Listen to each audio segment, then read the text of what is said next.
দিচাং নৈ ভয়ংকৰ খহনীয়াই ভাবুকি কঢ়িয়াইছে শিৱসাগৰ জিলাৰ বেতবাৰীলৈ। বেতবাৰী মৌজাৰ বোকাবিল বৰপাত্ৰ গোহাঁই গাঁৱত খহনীয়াই লৈছে এতিয়া কালৰূপ। এবছৰ পূৰ্বে পেভাৰ ব্লক দি পকী কৰা মূল পথৰিটো খহনীয়াই ছিঙি নিয়াৰ উপক্ৰম হৈছে।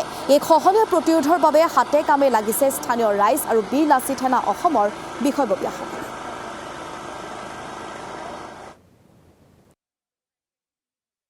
আৰু আমি নিজেই বালি ভৰাই ইয়াতে আমি দিছোঁ, প্ৰশাসনক ফোন কৰিছোঁ, কোনো প্ৰশাসনৰ কোনো গুৰুত্ব নাই।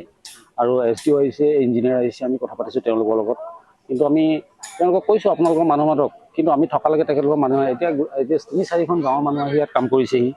কোনো আপোনালোকে দেখিছে ইয়াত কোনো এজন বৰমূৰীয়া নাই, কোনোবা MLA আহিলে গুচি গ'ল 5 মিনিট চাই, তেনেকৈতো নহয়। মানুহখিনি গুৰুত্ব দিব লাগিব।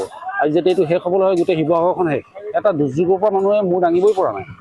আজি পানী আছে, আপোনালোকে দেখিছে গোটেই পথাৰ ভৰপূৰ পানী আছে, আৰু এই মানুহখিনি কি কৰিব এতিয়া প্ৰতি ঘৰৰ মানুহে বস্তু বাহনি নিছে, কোনোবা ওখ ঠাইলৈ। যদি অকল এইখিনি মানুহৰে দিগদাৰ নহয়, গোটেই শিৱসাগৰখন শেষ হ'ব। এইটো মানে আজি 4 দিনমানৰ পৰা মানে পানীটো বহি যোৱাৰ কাৰণে এই কিনাৰ মাটিবিলাক খহি গৈ আছে। খহি গৈ পিনি এতিয়া এই বস্তু ৰাতিপুৱা 8টা বজাত ইমানকণমান থাক আছিলে এই বাঁহজোপা, এতিয়া গৈ পিনি চক আপোনালোকে দেখিছেই এফুটৰ পাৰ হৈ গ'ল। কিন্তু এই বাঁহজোপা এতিয়া এই ৰছীয়ে বান্ধি থোৱাৰ কাৰণে অকণমান ৰৈ আছে আৰু সেয়ে আৰু চৰকাৰো আহিছিলে, আমাৰ বিধায়ক মহোদয় আহিছে, তেওঁ আহি পিনি মেপ চেপ বনাই নিছে। তাৰপৰা গাঁৱৰ ৰাইজে এতিয়া এইটো যাতে খহি নাযায়, তাৰ কাৰণে এইটো এতিয়া আকৌ বুজ বনাইছে।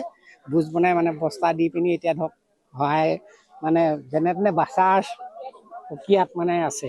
আকৌ এতিয়া সেইখন হেৰি দি দিছে, দি দিয়াৰ লগে লগে ধৰক মঠাইটো খহি নাযায়, মাটিটো খহি নগৈ মানে হেৰিয়াত ৰ'ব, মানে মঠাইটো ৰৈ যাব।